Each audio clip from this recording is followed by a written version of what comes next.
ഇന്ന് നമുക്കൊരു butter garlic pasta ഉണ്ടാക്കാം.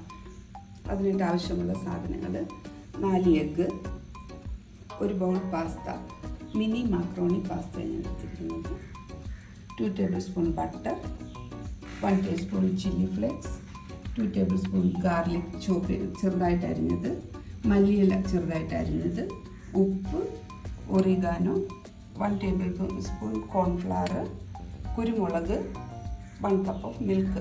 ഇത്രയും വെച്ച് നമുക്കൊരു പാസ്ത ഉണ്ടാക്കാം.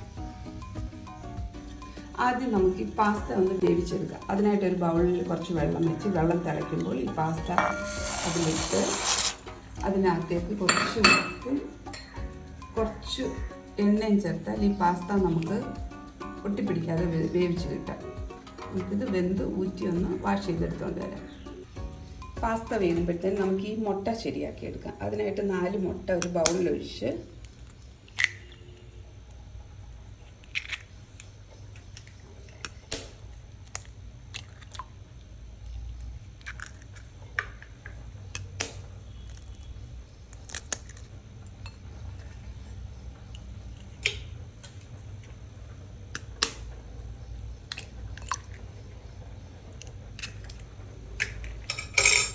ഈ മുട്ടയിലേക്ക് നമുക്ക് 1 ടീസ്പൂൺ കുരുമുളകും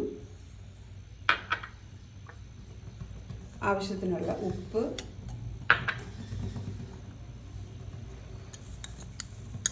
കുറച്ച് ചില്ലി ഫ്ലേക്സും ചേർത്ത് അടിച്ചെടുക്കാം.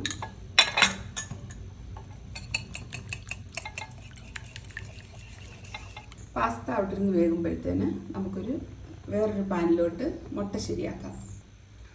ഒരു പാൻ അടുപ്പത്ത് വെച്ച് ചൂടാകുമ്പോൾ അതിലേക്ക് കുറച്ച് എണ്ണ ഒഴിച്ച് ഒരു 1 ടീസ്പൂൺ ബട്ടറും കൂടെ ചേർക്കാം. ഈ ബട്ടർ ചൂടായതിലേക്ക് നമുക്ക് ഈ മുട്ട ഒഴിക്കാം.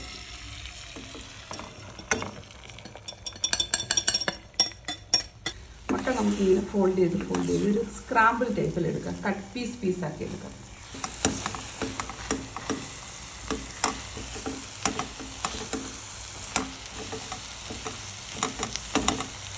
ഈ പാസ്ത നമുക്ക് ഊറ്റിയെടുക്കാം.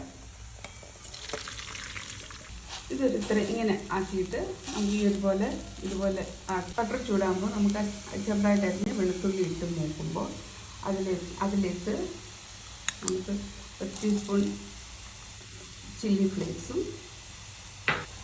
1 ടീസ്പൂൺ ഒറിഗാനോയും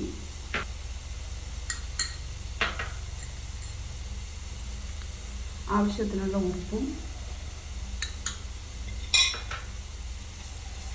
ചേർത്ത് നമുക്ക് നല്ലപോലെ ഇളക്കിയിട്ട് ഇത് മൂത്ത് കഴിയുമ്പോൾ നമുക്ക് 1 ടീസ്പൂൺ കോൺഫ്ലവർ കൂടി ഇതിനകത്ത് ചേർക്കാം.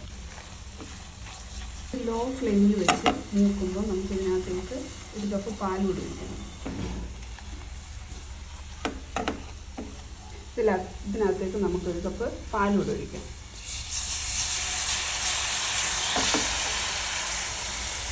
ഈ സോസ് ഇങ്ങനെ കുറുകി വരുമ്പോൾ നമുക്കിതിലേക്ക് അരിഞ്ഞു വെച്ചിരിക്കുന്ന മല്ലിയിലയും ചേർക്കാം.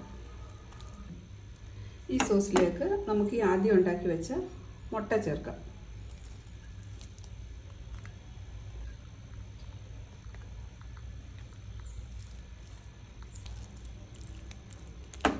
നമുക്ക് ഈ പാസ്തയും ഇതിലേക്ക് ചേർക്കാം.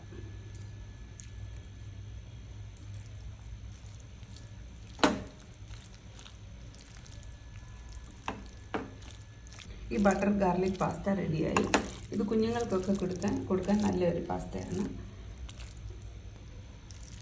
ഈ പാസ്ത ഇടാതെ ആ മുട്ട തന്നെ നമുക്ക് തിന്നാൻ നല്ലതാണ്.